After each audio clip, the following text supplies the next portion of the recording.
कालिंदी नदी के पास एक हरा भरा छोटा सा गांव था।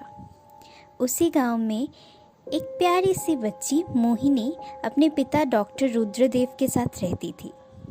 बचपन में ही उसकी माँ गुजर गई, लेकिन उसके अच्छे परवरिश के खातिर उसके पिता ने दोबारा शादी नहीं किया। सुंदर रूप और अच्छे स्वभाव की वजह से मोहिनी गांव के सभी की बहुत चहेती थी। अपने पापा की लाडली मोहिनी अब बड़ी हो चुकी थी। ये है मशहूर एस्ट्रोलॉजर गौरव बनर्जी, जो रुद्रदेव जी के बचपन के दोस्त हैं। आज बहुत अरसों बाद वो अपने दोस्त से मिलने उनके घर आए हैं। आते ही पता चला जिस छोटी सी बच्ची मोहिनी को वो अपने गोदी में खिलाया करते थे, आज उसी मोहिनी की शादी की तैयारी जोर शोर से चालू है। लड़का मुंबई के एक रईस बिजनेसमैन विशाल चैटर्जी के सुपुत्र चैटर्जी खानदान का लौता वारिस है, अभिरूप चैटर्जी। सालों बाद अपने दोस्त और मोहिनी से मिलके मानो उनकी पुरानी यादें ताजा हो गई। उनकी आंखों में तो खुशी के आंसू भर आए और मोहिनी को देखकर कहने लगे, वो कब बचपन में तुझे देखा था माँ, और आज तू इतनी बड़ी हो गई है। कल तेरी शादी होने जा रही है। आ मेरे पास थोड़ी देर बैठ। यूं कहकर मोहिनी को अपने पास बुला लिया और उसकी ओर ताकते रहे। कुछ देर देखने के बाद मोहिनी के हाथ को वो अच्छे से देखने लगे। मोहिनी के हाथों की लकीर मानो उनको चिंतित करे जा रहा था। कुछ देर मोहिनी के हाथ को पढ़ने के बाद उन्होंने मोहिनी को जाने के लिए कहकर अपने दोस्त को बुलाकर बोलने लगे, बिटिया की शादी हो रही है, तूने मुझे पहले क्यों नहीं बताया? अगर मैं आज ना आता तो कुछ भी नहीं जान पाता। अरे तो आज दिल्ली नहीं तो कल चेन्नई ट्रैवल करता रहता है, मैं तुझे कैसे बताता। अच्छा ठीक है, छोड़ ये सब। अब ये बता, तू मेरी बिटिया की भाग्य में क्या देखा? गौरव जी थोड़ा विचलित होकर कहने लगे, कल की शादी रोक नहीं जा सकती है क्या? ऐसा विचित्र प्रस्ताव सुनकर रुद्रदेव बाबू मानो हैरान हो गए और कहने लगे, तू पागल तो नहीं हो गया है, या फिर अपने भक्तों के जैसे मुझे भी बेवकूफ समझ रहा है? ताकि तू कल पागल ना बन जाए, इसीलिए कह रहा था। खैर छोड़, मैं थोड़ा नदी के पार से हो आता हूँ। अगले दिन सुबह से ही बंगाली शादी की विधि शुरू हो गई। आज मोहिनी की दधी मंगल है। विधि अनुसार उसकी काकी माँ उसको दही संदेश खिलाने के लिए आए। जैसे ही वो संदेश खिलाने के लिए आगे बढ़े, तभी मोहिनी को ये आभास हुआ कि एक काला साया जैसे उसके हिस्से का निवाला खाकर चला गया। सबको लगा कि वो मोहिनी ने ही खाया है, लेकिन सिर्फ मोहिनी को ही पता था कि पहला निवाला उसने नहीं बल्कि किसी साये ने खाया था। जैसे एक अनजाना कायाहीन साया। अगले क्षण से ही मोहिनी को उस अनजाना कायाहीन साये का अस्तित्व का आभास होने लगा। यहाँ तक कि शुभ दृष्टि के वक्त भी पान के पत्ते के पीछे से एक जला हुआ साया उसी के वर के साथ शुभ दृष्टि का विधि संपन्न किया। फेरों के वक्त भी मानो वो साया मोहिनी के आगे आगे चल रही थी और उसके वर के साथ फेरे ले रही थी। मोहिनी को आभास तो हुआ, लेकिन वो घबराई नहीं। उसे लगा सुबह से कुछ ना खाने की वजह से उसे हेलुसिनेशन हो रहा था। जो भी हो, वो है तो एक डॉक्टर की बेटी और खुद भी बहुत पढ़ी लिखी है, तो वो अंधविश्वास तो नहीं करती।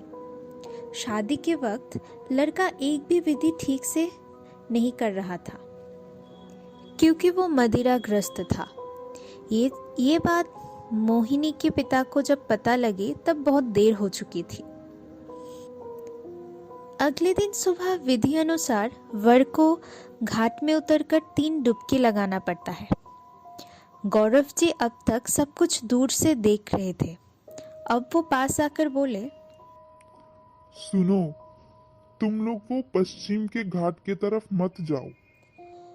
पर मोहिनी तब अपने वर के रूप में या फिर कह लो नियति की घूर में मोहग्रस्त थी। अब होनी को कौन टाल सकता है।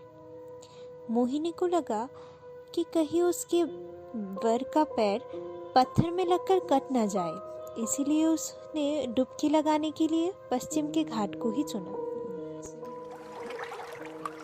पानी में उतरते ही उनके साथ अजीब अजीब चीजें होने लगी।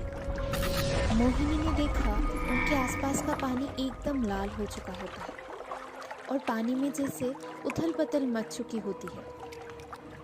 डुबकी लगाते ही वो अध जली हुई कायाहीन साया मोहिनी के पास आई और मोहिनी के गले को पूरी शक्ति से दबाकर उसके कानों में बोलने लगी, मुझे भी जलाकर मारा था उन लोगों ने, अब तुझे मारेंगे। कितनी बार समझाने की कोशिश किया था मैंने तुझे, पर तू समझी नहीं। कल मोही, तुझे तो इतना भी पता नहीं चलेगा कि तेरा खून हो रहा है। अब मर जाके कल मोही। मोहिनी की सांस फूलने लगी। डर के मारे उसके आंखों के सामने मानो अंधेरा छा गया था। उसे ऐसा एहसास होने लगा था कि उनको मारने के लिए किसी ने उनको पानी के षड्यंत्र में डाल दिया है। डर के मारे वो हनुमान चालीसा पढ़ने लगी। जय हनुमान ज्ञान गुण सागर, जय कपीस लोक उजागर, रामदूत अतुलित बल धामा, अंजना पुत्र पवन पुत्र नामा। जैसे कोई एक झटके से उससे दूर हो गई और सुन, मैं अपने पति को लेकर ही जाऊंगी। खूनी है वो और उसकी माँ मिलके षड्यंत्र से मुझे जलाकर मार दिया है। मेरे मरने के बाद इंश्योरेंस का पैसा मिला है उसे, इसलिए वो दोनों ने मुझे जलाकर मार दिया है। मैं तड़पती रही, चिल्लाती रही, पर कोई न बचाने आया मुझे। अब वो लोग तुझे भी मार देंगे। मेरे मरने के बाद मेरे माँ बाबा को भी विश्वास नहीं हुआ। उनको लगा था कि ये एक दुर्घटना है। वो लोग नाटक करते रहे, मुझे बचाने की भी कोशिश नहीं की। अब मेरी बारी है। मैं मार दूंगी उसको, मैं उसको लेकर ही जाऊंगी। मैं तुझे नहीं मारूंगी, मैं तू अपनी पति की तरफ एक बार देख, वो कैसे डूब रहा है पानी में। वो कैसे सांस लेने में भी तड़प रहा है। बदले की आग में तपती हुई वो प्यासी कायाहीन पिशाच अब और भी भयंकर हो चुकी थी। अब उसे रोकना नामुमकिन था। अब वो अपना मकसद पूरा किए बगैर यहाँ से जाने नहीं वाली थी। मोहिनी ने देखा वाकई उसका पति डूब रहा था, जैसे अंदर से कोई पानी की ओर मोहिनी के पति को खींच रहा था। वो कैसे सांस लेने के लिए तड़प रहा था लेकिन नहीं ले पा रहा था। उतने में ही मोहिनी के पिता और उनके दोस्त कुछ गांव वालों के साथ वहां जाकर मौजूद हुए और उनको पानी में से बाहर निकाला। मोहिनी और उसके पति के साथ एक और लड़के को वहां से निकाला गया। वो था मोहिनी के पति का दोस्त अनिमेश।